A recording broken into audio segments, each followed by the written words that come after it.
Hello, my name is Andre Veloux. I'm a British artist living in the United States, currently in Newburyport, Massachusetts. I've been best known for my works that explore gender, women's rights, and consent issues using the medium of Lego bricks. I've explored topics such as the objectification of women, toxic behaviour of men, violence against women, gender polarity, sexuality, and freedom.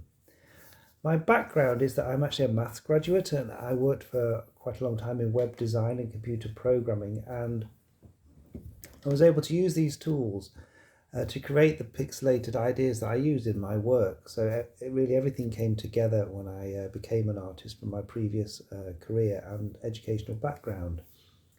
Um, when I was younger, my mother was the main breadwinner and I also attended a boys' school, which is a very toxic environment. And I think those two things from my past, as well as a lot of other things, it really informs my work, and as well as my views of men and women in general. I'd say my biggest influences were certainly Andy Warhol and Cindy Sherman. Andy Warhol for, of course, his pop art sensibilities and all that kind of portrait work he did, and Cindy Sherman for the redefining the female gaze or defining the female gaze. Both those artists have really worked in the portrait field, and a lot of my work have been portraits, usually of strong, powerful, and self-motivated women who have reached iconic status for their work and influence. And these women are agents of change in society. I think female icons themselves are at the forefront of the women's rights movement because of all the things that these women achieve and the circumstances in which they achieve them. Women leaders in all fields, political, scientific, business, artistic or humanitarian, are always under intense and constant scrutiny in the male-dominated world we live in. These series of artworks that I did, have covered many important women such as Ruth Bader Ginsburg, Jane Fonda, Lady Gaga, Malala, Bjork, Greta Thunberg, and you can see all those images on my website.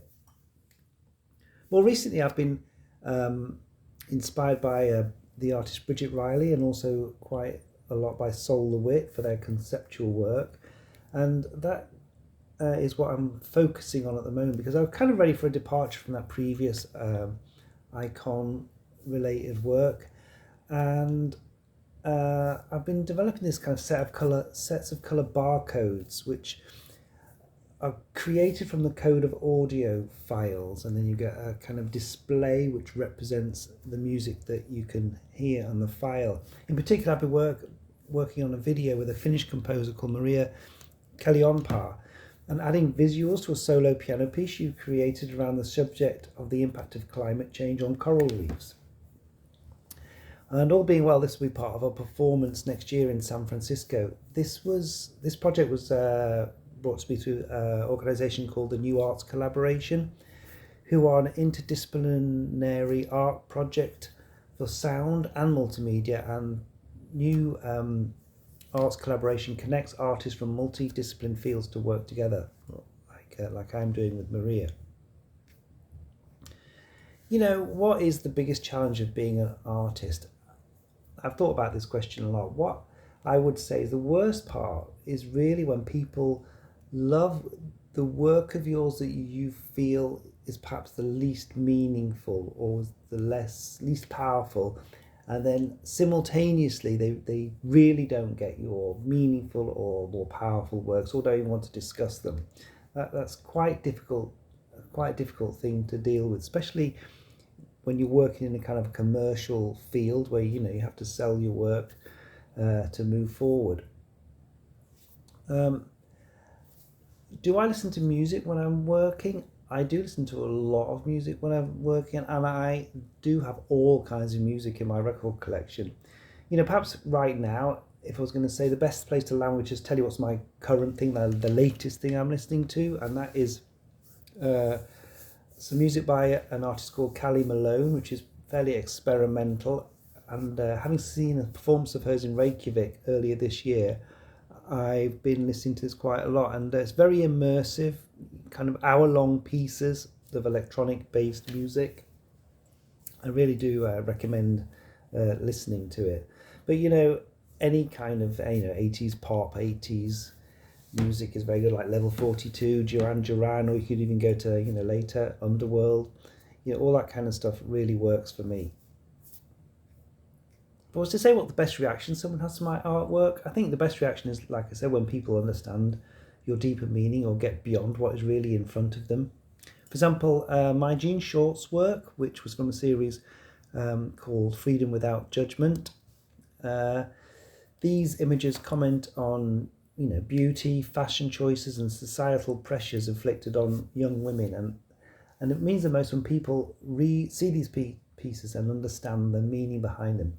Specifically, the chief executive of an organisation called Women's Space, which is a domestic violence support organisation, told me how these Jean Short pieces were in fact her favourite works. And that particular kind of moment was the thing that I look for.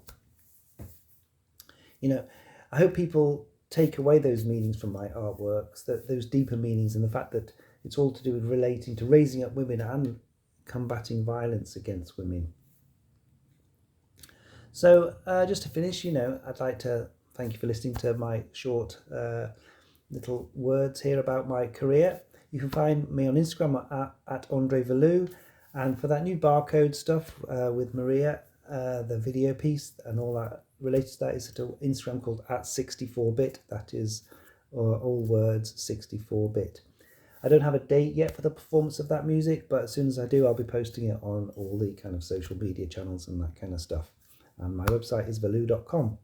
And thanks so much for listening.